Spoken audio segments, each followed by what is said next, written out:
Baby, how far? She will go on.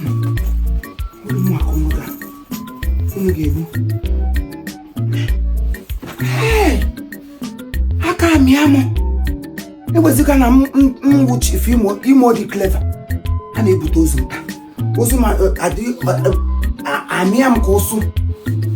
What shall be born? Go let every other moon.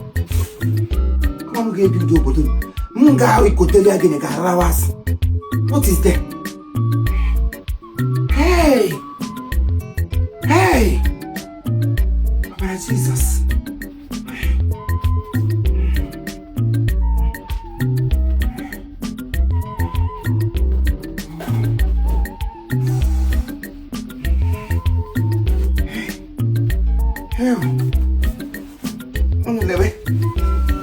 One day, Mokono na UK now. When Faka Chikodi, you don't the fat to Ashashi. Go follow him home and see waiting him where inside. Otu, Abo, Ato. Hey, we need to pray today. Ato, Ano, 4. Ooh.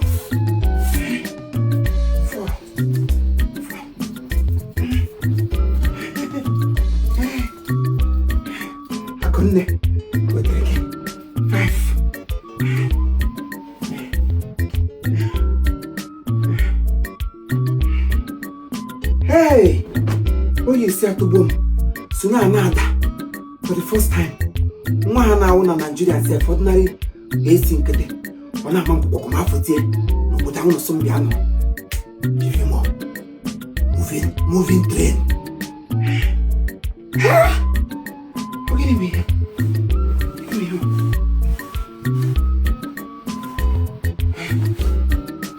Hey, Kutabu Rojo. When you're no good, I took a ship where you can be a shade. Forget say as I come today. And they are period on the foreign age in a son. What one young worker in your pink? Come when I do almost 2 weeks of Sabbath. Yeah, by a bedroom, you will away. May a miracle. Jam. He tamper.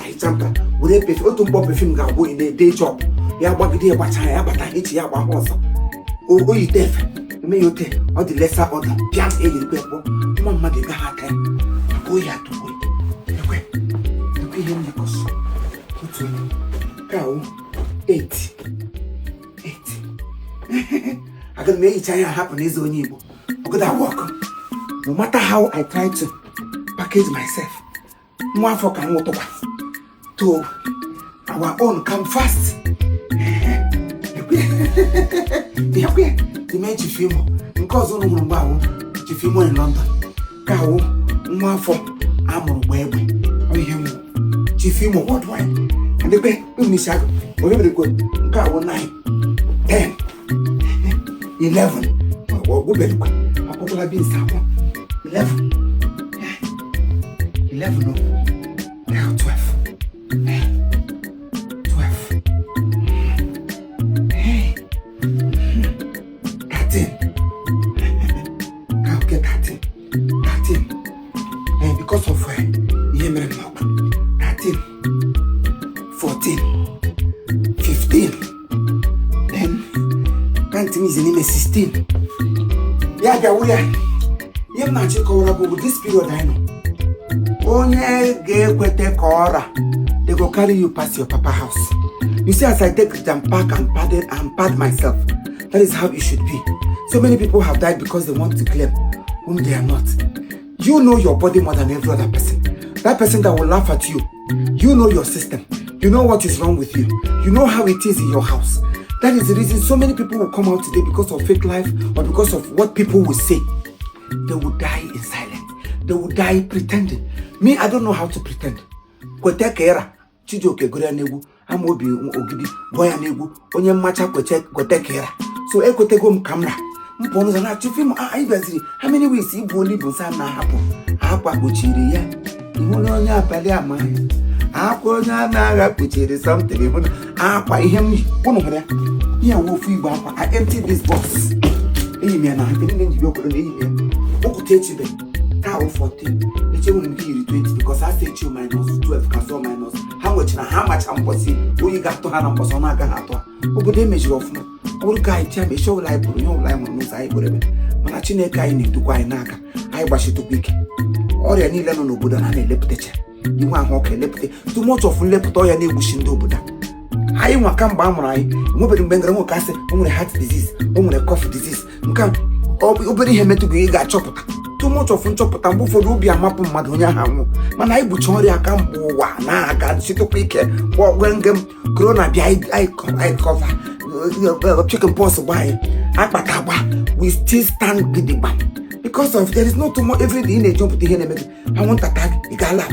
You left the chain in the buffalo when Gaga Oslofocotus in Merandum. Get you Robinaka because you don't know what it is. Before you need BP, give me more now. Ujana to get government cause I give.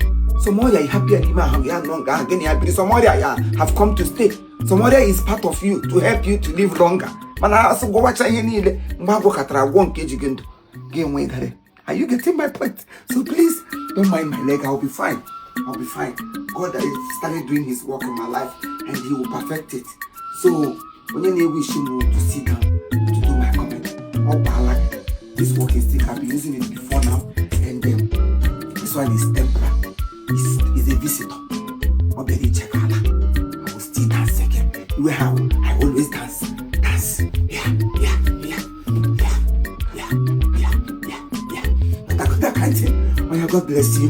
Please, if you've not subscribed to my YouTube channel, that very channel is really inspiring a lot of people because of the content we upload in there. We just released Fanatism.